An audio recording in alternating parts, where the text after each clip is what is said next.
Okay, hello everyone. Here I want to provide the tutorial on how to set auto dark mode on Redmi 13c device. Okay, let's go to the tutorial. First thing first, you have to go to the settings menu on your device. Well, after that here you can scroll a little bit and then you can select display option. Well, and then in this section, you can just schedule dark mode. And then you can turn it on like this.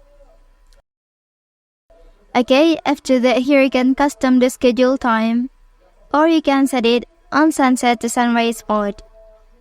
Well, that's the tutorial on how to set auto dark mode on Redmi 13c device. If you are helped by this video, don't forget to like and subscribe to get other information from this channel. Thank you.